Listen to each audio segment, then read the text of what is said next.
Welcome to Angel Talk. I am so honored to be here today with one of the most recent athletes to earn her Bikini Olympia qualification.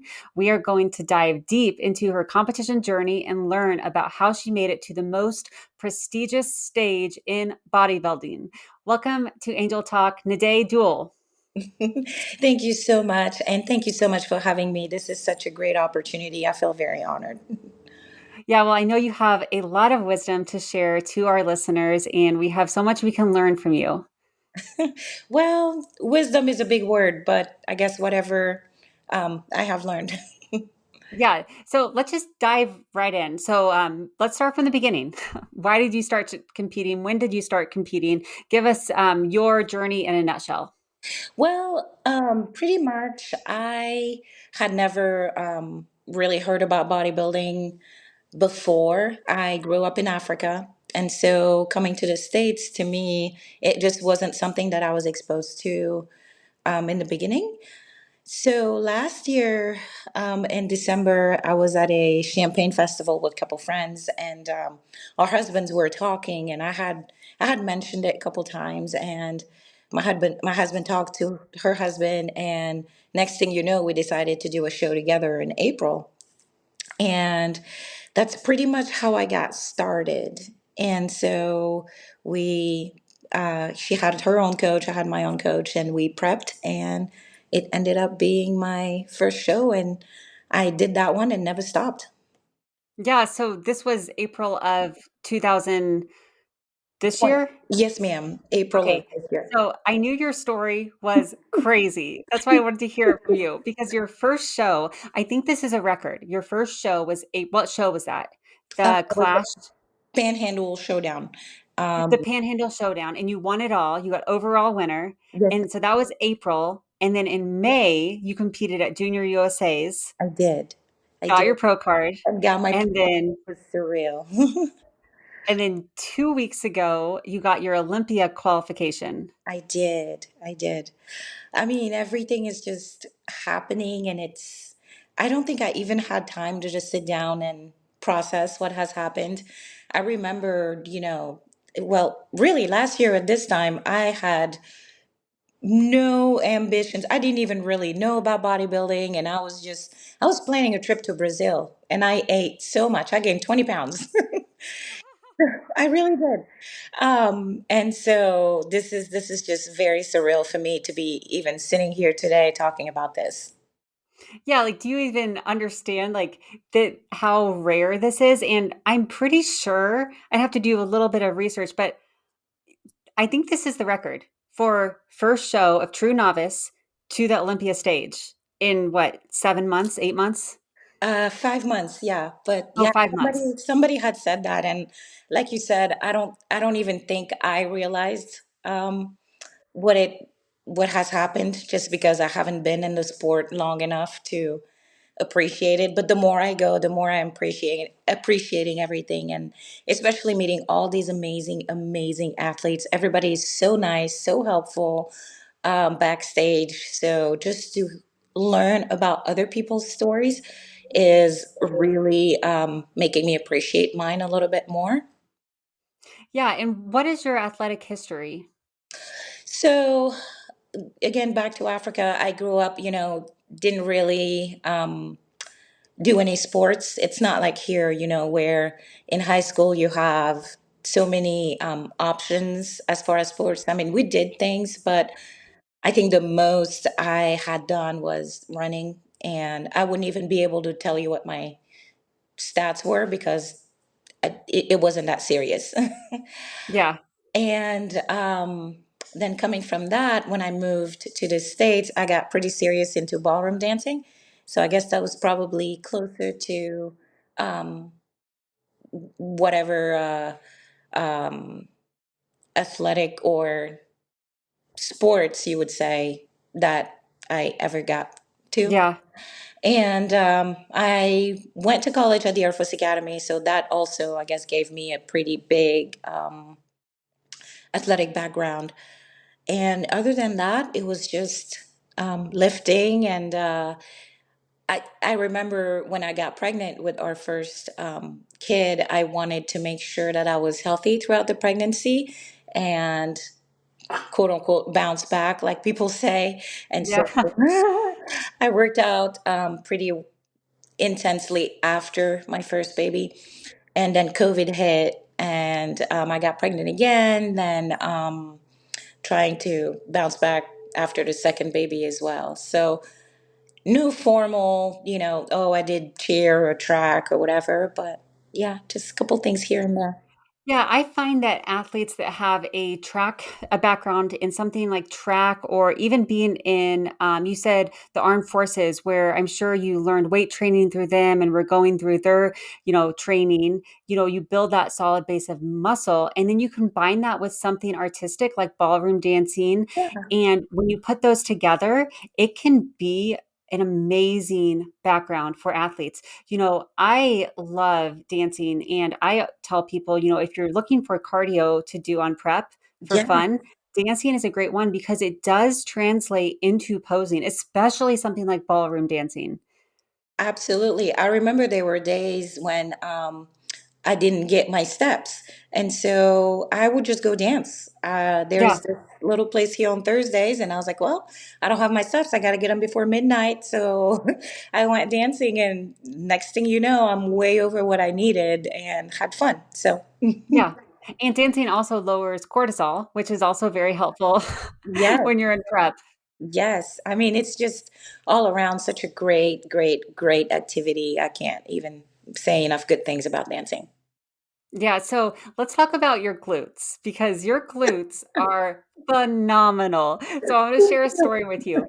This was at the Tampa, I think it was at the Tampa Pro. Lexi Maitland comes up and she goes, I need to show you someone on my team. And she shows me and she was like, look at her back shot. She was like, just wait for it. So she showed me your posing and Yes. my jaw dropped. Like your glutes. What do you have any advice, tips? But how can we all grow glutes like yours? Okay, so if I did anything to grow them, to be honest, I don't know what it was. Um, yeah, because I mean, like I said, this whole time I didn't even know what I was looking at, but I went back to all of my pictures, and I had to develop my upper body pretty significantly because that's a part that I had neglected pretty much my whole life. And when I went back to look at those pictures, I looked at my glutes and they were there. I mean, I don't know what I did. I squatted a lot. I do a lot of gosh, how do you call those? Why is it escaping me right now? Leg presses. So I did a Okay. lot of those in the past. But other than that, I was not focused on growing tie-ins or whatever. I just leaned out and was like, "Oh, what's that?" So I couldn't tell you exactly what I've done, but in the future I'll pay attention. How about that? That is helpful, and I also think it just goes to show, there's a lot of athletes that will look at another athlete's physique. So, for example, if I'm looking at physiques on stage and I see Ashley Kaltwasser and I say, "Okay, I wanna look exactly like that, so I'm gonna follow Ashley and do exactly what she tells me to do." That will not work because we all need to work with our own genetics and our own potential, and getting the physique that looks the best on our bodies is Yeah. what the judges, especially in the bikini division, they want to see that natural potential. So I think it is helpful to hear, you don't exactly know what you did. You just kind of worked with what you had. Yeah, yeah, absolutely. And I really agree with that. I mean, in bikini, if you look at the top girls, you'll see very, very, very different body types, different heights and all of that. And I love that. And that's just kind of it's diversity to me, right? It just Yeah. includes the shorter girls, the taller girls, everybody is in. You just have to match the criteria to your own body and it works. Yeah. Yeah. So you have 3.5 weeks left of prep. What do these next final days look like for you? Well, I don't want to spoil the news, but we actually jumped into a show.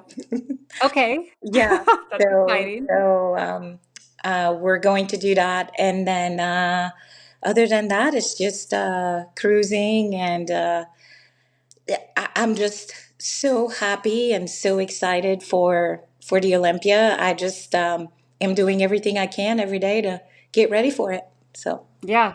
yeah. So do you know what suit color you're going to wear, or do you want to keep all of that a secret? Oh gosh. So I love all my suits. So it's going to be an extremely difficult decision. I have a color in mind, but gosh, I couldn't even tell you which one is my favorite suit because I love them all. I have a red radiance. I have the emerald radiance, which green is my favorite color. Yeah. I have the lilac radiance, and gosh, I just love them. And Yeah. it's hard every time. But the good thing about, I guess, having multiple suits is that you get to switch it out and change and look different a little bit if that's the goal. So Yeah, and you could even decide the morning of or right before you step on stage. I will say about the lilac suit, if you can pull that off, that is very strategic to you to wear the lilac suit because not a lot of athletes can pull off that color. And knowing whether you can pull it off or not will depend on the stage lighting, and this is at the prejudging is it's not a new convention center. It's the same convention center that, NPC Nationals was at last year. So that could maybe help to look at those photos from last year. But then again, the stage lighting is always different. There's so many variables. So there's a lot that goes into choosing that color. yeah, yeah. I mean, the lighting, the background, it's really rocket science sometimes, to be honest. And also even just the fit, because depending on, I show up a little bit different every show, and so I feel like one suit will fit a little bit better than the other that day. So, yeah. Yeah, that's a good other thing to take into account as well because you never want to expect your body to do exactly one thing, and that's a thing that I struggle with being a competitor is I expect my body to do what it did last time. Yeah. And when it doesn't, because your body you can't just put expectations out there. When it doesn't do that, then I get stressed and then I raise my cortisol and then it just self-sabotage. So that's a really great, it sounds like you have a really great mental health about the sport on just letting things happen versus forcing them to happen. I was just going to say when you said that. So when it happens to me, where let's say we were shooting for a certain weight and I'm not there, to me it's like, oh, okay, well, let's go see what the judges think about this. That's kind of how Yeah. I see it. And everything just comes and it happens, and you know, it's all good. It's all good. That's why I said you have a lot of wisdom to share because, you're walking on the Olympia stage, but at the same time, you're sort of a beginner. So you have all of these fresh perspective and fresh ideas, and you haven't had the time in your journey to overthink everything. So there's actually a lot of wisdom, people like me that tend to overthink. And I know a lot of athletes can relate to that overthinking everything because we've been doing it for so long and we get in our own heads. So there's a lot we can learn from you with your almost beginner's mindset.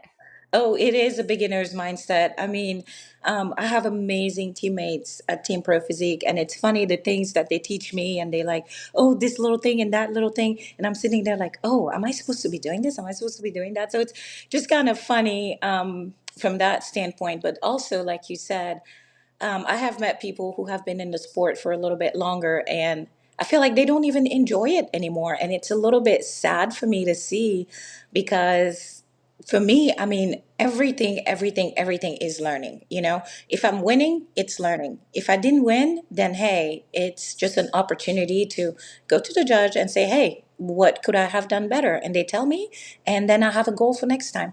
Because if I didn't have a goal, then it would be boring, right? Yeah. Yeah.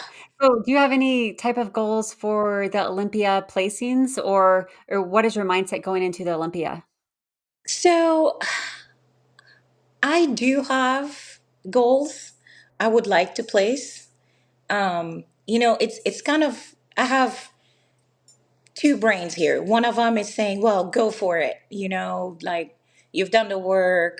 Obviously, you deserve to be there. So there's no reason why, things shouldn't happen. And then the other part is like, well, there are a lot of athletes who have spent years and years and years, even just becoming a pro, and then years and years and years to make it to the, you know, Olympia stage. And they probably have physiques that have been really fine tuned. And so that is very scary, but at the same time, exciting that I get to be compared to that this Yeah. early in my career. So all in all, I'm excited. I have goals. Whatever happens, happens, but I'm very excited. Yeah, but at the same time, keep in mind that in 2013, when Ashley Kaltwasser won, that was her first Olympia, and she even until they called her name, she had no idea that she was even in the running to Right. get Miss Olympia. So it can happen. Like, you could get Miss Olympia, which would be crazy. That's would be the craziest underdog story, but I know the world would love it. Oh my God, the world would love it. I would love it. Oh goodness. And I didn't want to say anything like that I don't want people to think that, I think too highly of myself. But like you said, anything can happen. That day we may nail the look, and hey, if the judges like it, they like it. So Yeah, the Olympia is definitely anyone's game. You do have some really, really tough competition though, and I know that you know that, and you're very realistic about the competition. I mean, these are girls that I looked up online. I was looking up to, and thinking, oh gosh, one day I will get to meet Laura Lee. I will get to meet Ashley. Oh my gosh. Yeah, So to think that I was on the list with their name on it, that's just surreal. I mean, just surreal. They were talking about how now it's 52 athletes who have yeah. qualified for bikini, and I cannot believe I'm one of them. I really can't. Yeah, well, Um, that's incredible. Watching your posing on stage because I actually got to see your posing live in San Antonio a few weekends ago, and your stage presence is incredible. And it seems like you've been practicing your posing your entire life, and that's like you just look so comfortable on stage. So, what sort of posing practice do you do? Do you have any advice to share about that? So every morning at 5 a.m., I wake up and I practice every single morning, no matter what. Whether I have a show, don't have a show, I practice. And I think what that is teaching me is awareness about my body and where my body is so that um, I'm able to tweak things a little bit, or oh, my leg looks better this way, or my leg looks better that way. And it's fun for me. It's a lot of fun. I feel like it's just kind of rocket science, right? You have the diet, then you have the workout. But if the posing is not good, then all of that is just out the window. And so, yeah, I wake up every day at 5 a.m. and I practice. It doesn't matter for how long. Sometimes I only have time for 10 minutes and I do it. Sometimes I have time for a whole hour and I do it. But every day, So there. that's a non-negotiable. Is that the very first thing you do when you wake up? Yes, ma'am. I have my shoes are right there. I don't know if you can see them. I can literally reach them because they're right on this chair. I don't even put them away because every day, that's the thing. I love that. So much of what we do as athletes is a product of the systems and the habits that we have built up. So Yeah. that's a great system. You have your shoes there. That's a Yeah. non-negotiable. Do you No. want to share anything else about your morning routine that you do? Another thing that I do is I guess I drink a lot of tea. So when I wake up in the morning, that's the first thing I do. I don't drink coffee. I guess it's just not a cultural thing for me, but I know here a lot of people do coffee. But I just wake up, do my routine, drink my tea, and off I go. Just typical black tea? Yerba mate, actually. Yerba mate. Okay, I love yerba mate. It's an Yeah. acquired taste though. Not a lot of people like yerba mate. Yeah, but I love it. I absolutely love it. And sometimes I'll even do yerba mate green tea. Okay. Yeah. I'm a big tea drinker myself, and this really isn't tea, it's sort of cheating, but Yeah. they now make these yerba mate energy drinks, and it's about 120 milligrams of caffeine, all natural, and it's in the same type of bottle that, like, the Monsters are in, so you kinda get to feel cool. I mean, Yeah, not that you feel cool drinking a Monster or a Ghost, but you right. kinda get to pretend like you're drinking that energy drink when it's all natural yerba mate, and it tastes really good too. Yeah. So that's a way to get, if you like yerba mate, and, there are a lot of great benefits to yerba mate, especially for competitors. It's an appetizer appetizer, appetite suppressant, and, a whole host of other things, the caffeine in it. You don't need as much to get that high, and I know in competition prep, you can start to depend on caffeine. So that's a great I love that part of your routine. Yeah, yeah, absolutely. I just try to, keep it healthy and optimize my body as much as possible, pretty What are much. some of the staples in your diet? Oh gosh, rice. So in my culture, we eat rice anyways every day for lunch. So I would say rice. I don't like chicken, even though I actually just figured out a way to make chicken and I love it. Um, Other than that, I do red meat. Okay, we're big nerds, my husband and I. And so we were reading this book about eating for your body type. I mean, for Mhm. your blood type, sorry. And so red meat is actually really good for me. So I make ground beef and then I water it down and then I drain it to get all the oil out. So pretty much I'm at 96, 98% Yeah. lean ground beef because I can't do ground turkey or ground chicken or it just gets old. Yeah. I try to keep it interesting. So rice and ground beef pretty much every day. So I have a question about that. What type of ground beef do you buy? Like, do you buy the lean or do you just buy So we actually buy our meats from a farm here. So it's a Okay. cow. Yeah, so we get a whole cow and then he cuts it into pieces for us and makes the ground beef and all that. So to be And honest, then you cook it up and then you rinse it off and that makes it you can't know exactly, but you never can with meat. You're just assuming that makes it like 96 to 98%. well, the reason why I said that is because I have done it with store bought um, 90, I guess at the store it's 93% Yeah. the lowest fat content you can get. And this is drier than that. Like when I tell you my Okay. ground beef is dry, it's dry. Sometimes it chokes me. Yeah. Yeah.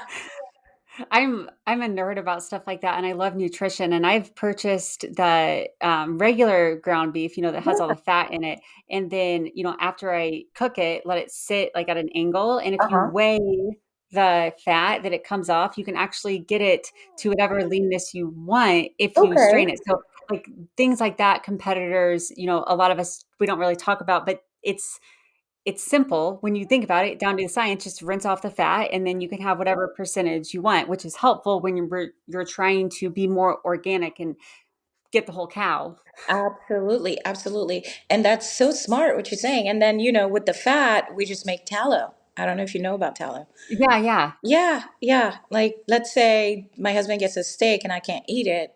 He'll just cut the fat for me and then we'll make tallow for the kids. So it's great. I'm a hippie. I'm a big hippie too. I love that, I love that. You use all of the animal. I do. I also have chickens, so I get eggs and it's, Oh, it's you have your own I chickens. do. I have 21 currently at my house. Oh, wow. Yeah. I would love to have chickens. My HOA does not allow it here in Yeah. Kansas, which Yeah. doesn't really make sense because you'd think Kansas, you could have chickens, but, Yeah. Yeah. Yeah.